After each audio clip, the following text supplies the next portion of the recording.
Don't just live for tomorrow, or just live in yesterday. Just be glad for all you have that's in today.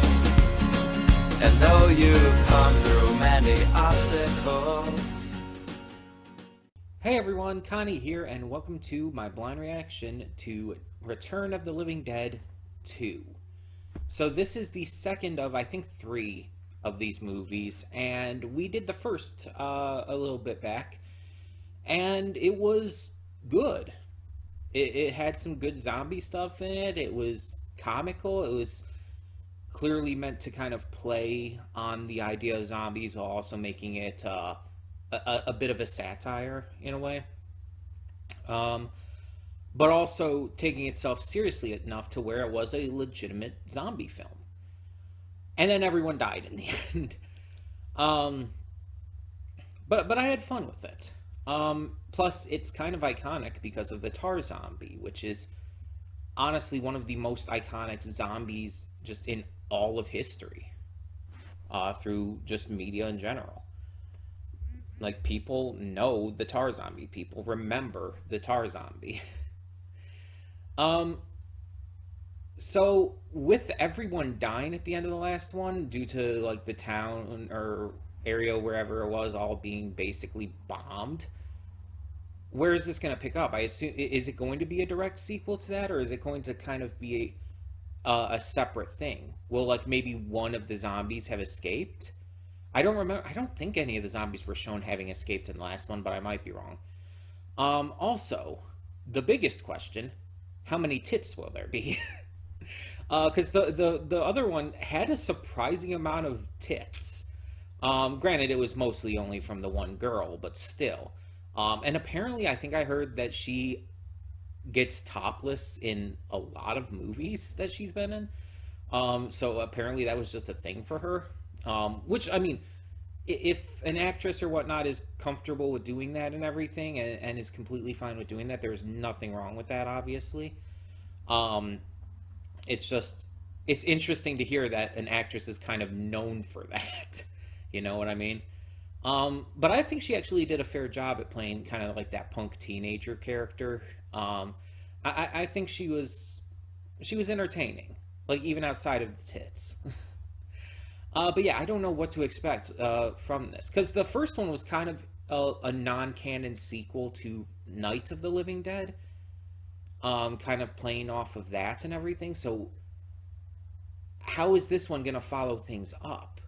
Because again, it's kind of billed as a sequel, or is it going to be more of like a sequel in terms of like name only, like it's its own story, its own separate thing, but kind of within the same wheelhouse, the same idea and everything, just done differently with a different cast, different story and all. I don't know. But this is a donation reward from Venom0027, once again. Venom, you donated a lot during the June double reward special, so thank you for that. And thank you for donating for this one. I wonder if you'll end up donating for the third after we get through this one. I would be perfectly fine with that. Because even if this one isn't as good as the first one, I have hopes for it, and I feel like the third could still bring it back around, even if the second isn't as good. But yeah, that's kind of what I expect from this, though. A zombie movie that kind of mixes, you know, being a pretty good zombie movie with the satirical nature of it all, making fun and, like, playing at the ideas and everything brought up in other zombie films and just media in general. I don't know when this came out compared to the first one. I believe the first one was late 80s, so maybe this one might be around 1990, somewhere in there. I genuinely don't know. So it's going to be interesting to see, like, just what this has in store in terms of the direction, cinematography, acting, and all. Especially compared to the first one. Like, will this one have a bigger budget? Will it have more known actors in it? I'm genuinely curious. And even if it doesn't, even if it's still a lot of lesser known actors or whatnot, at least for me, lesser known, you would say, so not the really, really big ones. I still have faith that this is going to be enjoyable. And so we're just going to get this going. So when the screen fades to black, pause this redirect and go to the description below. Follow the link to the reaction, and after you watch it, come back here to the redirect and resume play. Because after it fades to black and then fades back in, everything from that point forward will be my afterthoughts and will contain spoilers to the movie. So, that being said, thank you so much for tuning in, and I will see you at the reaction. And we are back, and we'll begin with spoilers in 3, 2, 1, now. So, yeah, this had the same kind of humor, the same kind of, unstoppable zombies and the legitimate, thrills and chills and all that. The one thing I will say about this film is that it had a very distressingly low amount of tits in it. And I don't know what to say about that, but it's like, I don't know, maybe just because of how legitimately prevalent it was in the first film, with the one girl. I was almost expecting one of our lead female characters here, one of the two, to at some point be shown topless, but they didn't do that. And that's really interesting. And both of the actresses, both of them were of age. Both of them could have easily done that. But maybe they didn't want to. And that's, again, perfectly fair. There's nothing wrong with that if they don't want to do that and don't feel comfortable with that. Just like there's nothing wrong if someone does feel comfortable with that. It just depends on the actor or actress, on whether or not they want to appear nude in a film. And maybe it was never even the plan. Maybe the writer, director, all of them never really thought of putting it into this one, comparatively. Maybe they didn't want to just copy the first one and have there be nudity in it in the same way, and wanted to focus more on like this almost kind of family dynamic, because that's kind of what I got from this. I mean, yeah, we had kind of some literal family parts to this, of course, with, two of the main characters being a brother and sister. But then there was, even the sister's eventual love interest, which it was very fucking clear they were going to get together. Like, everything was set up for that. And the doc kind of acting like a father figure by the point to them, and so on and so forth. It's like, oh yeah, it was very clear that there was kind of this family dynamic going on there.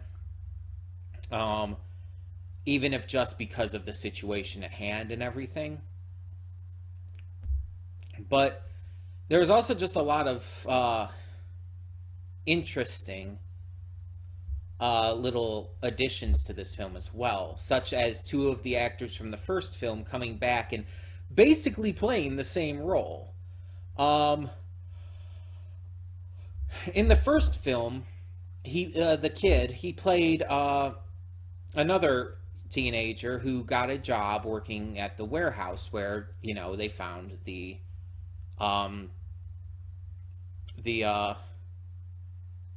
barrels and everything.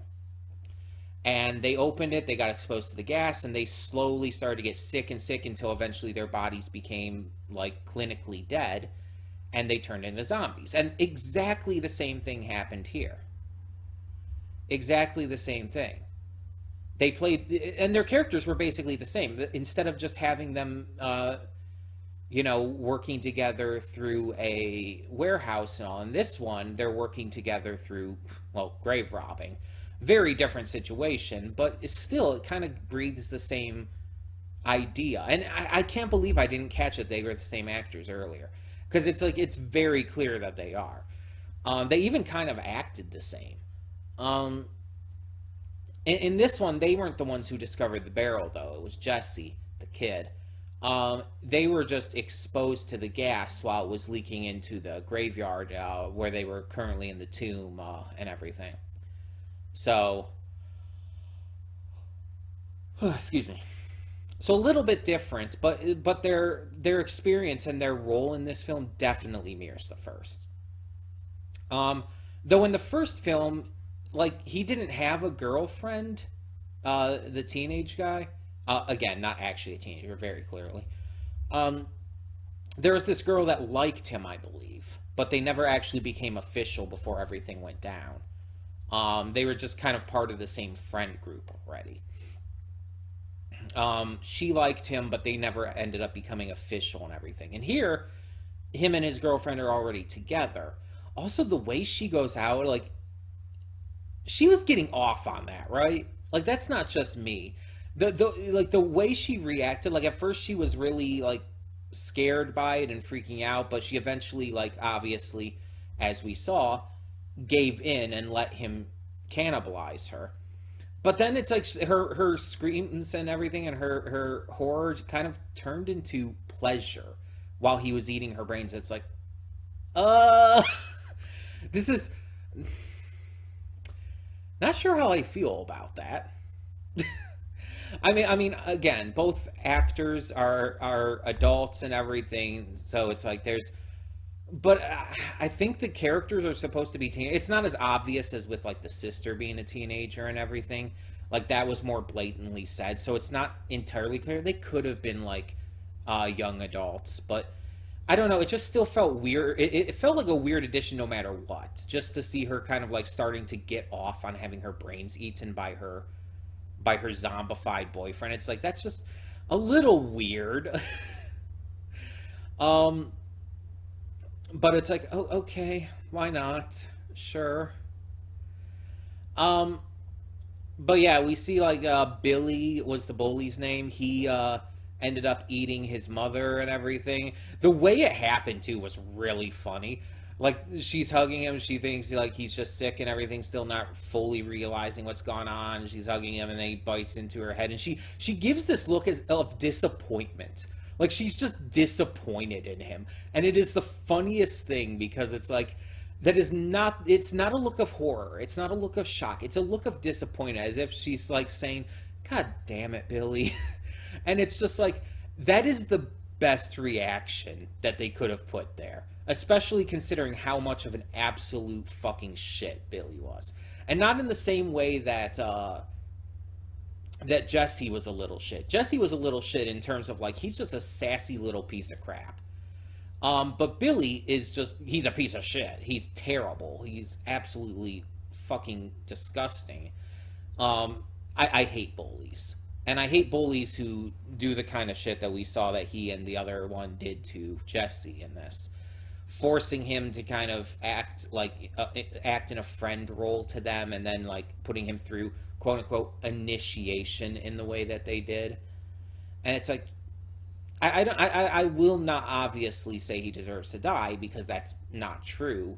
Because let's be honest, most kids are not going to be like that unless they're influenced to be like that, whether by parents or just other sources of influence around them.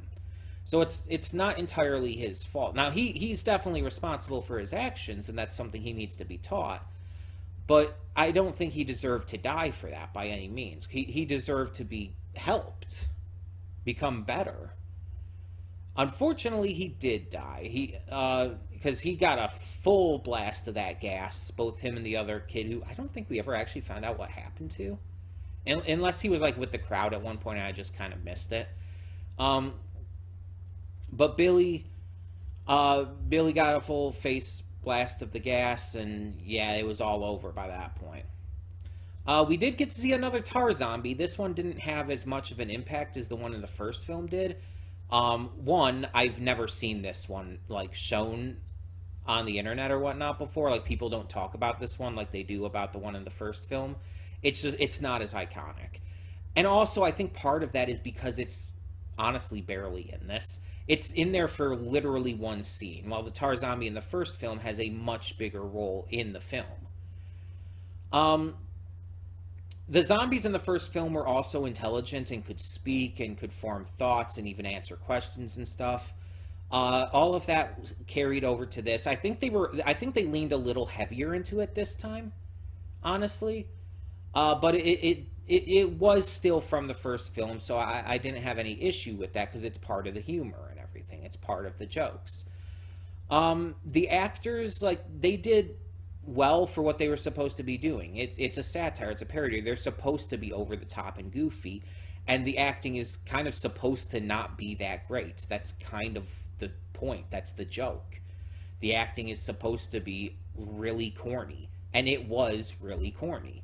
The only actor who I honestly felt was like trying, I guess you could say, for lack of a better word, the only actor who felt like they were actually trying to give a real performance was the cable installer, the sister's eventual boyfriend, I guess you could say. He's the only one who actually felt like he was trying to actually give a real performance, but even he was ending up being corny and everything. And again, that might have been the point. He almost seemed like he was kind of a straight man of the group. Jesse was obviously a sassy little shit. The sister was panic personified. Doc was extremely goofy, but in a fun, entertaining way. And then obviously the other characters, the two from the last film, were the same as they were in the last film, just basically being the long-running victims of the film.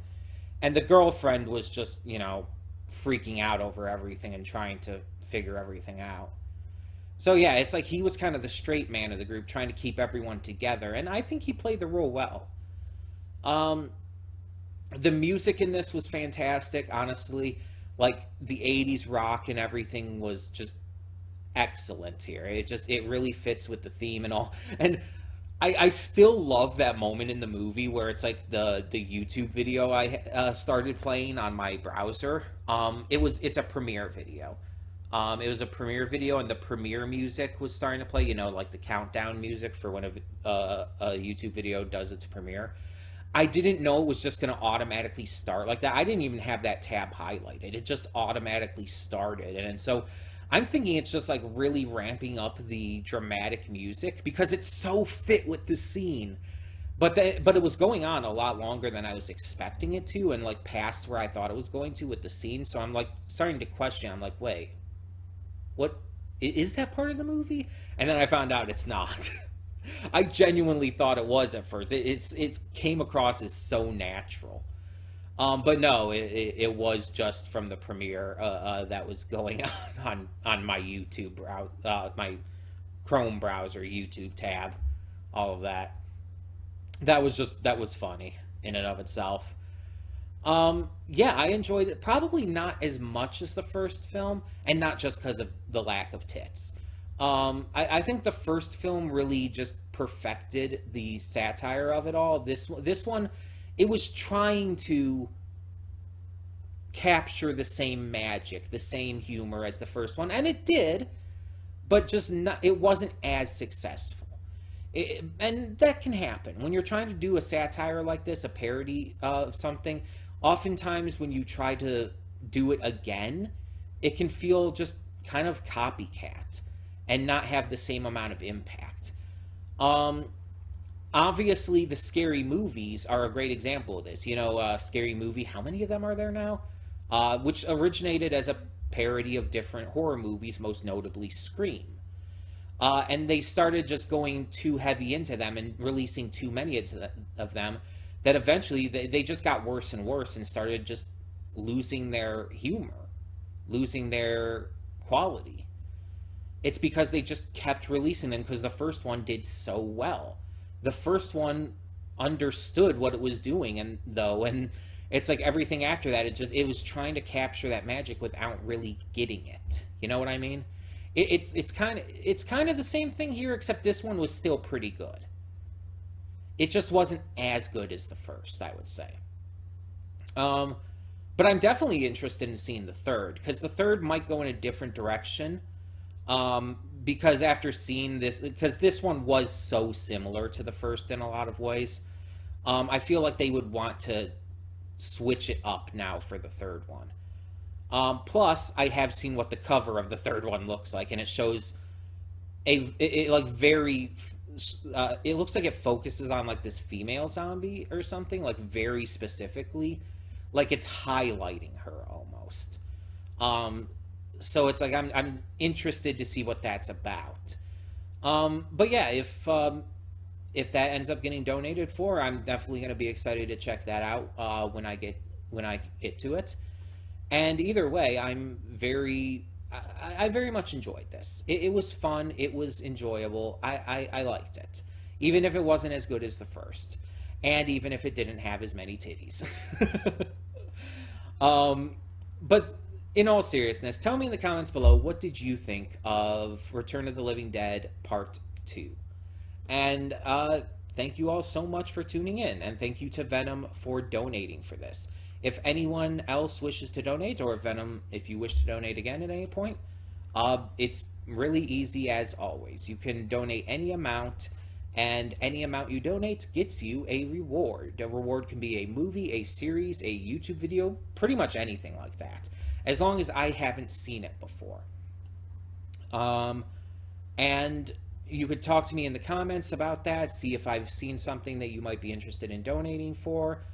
And donations are taken through PayPal. It's really easy. If you don't have my information for PayPal, I can easily give it to you. Again, any donation, no matter how big or small, whatever you're able to give, it does really help no matter what. And it gets you a reward. And you can do as many donations as you want as well. If you want to do more than one donation at a time, you can. If you have like $10, you could do 2 $5 donations, for example, and get 2 rewards. Or whatever you want to do. And it's completely optional. You don't have to do it. It's just a way to bring in some interaction with you as viewers, to allow you to choose things for me to react to, and as a way of like getting to see a lot of stuff that I would not have seen otherwise. I would have never seen the Return of the Living Dead movies otherwise. I've seen clips of the first one before, but it's like I've never been really invested in actually checking out the movies. So yeah, and there's a lot of stuff that I've reacted to through donation rewards that I probably wouldn't have seen otherwise. So it's just a way to get you involved. But if you aren't able to, and if you just don't want to, that's perfectly fine as well. Completely optional. Nothing else on the channel will be behind a paywall and all, and you'll be able to see everything on the channel no matter what. Everything on the channel will always be free. You never have to pay to see any of my content. The payment is simply for you to choose for me to react to something that you want to see specifically. But everyone will be able to see it on the channel no matter what. You get what I'm saying, hopefully. Either way, again, it is optional. You don't have to do it.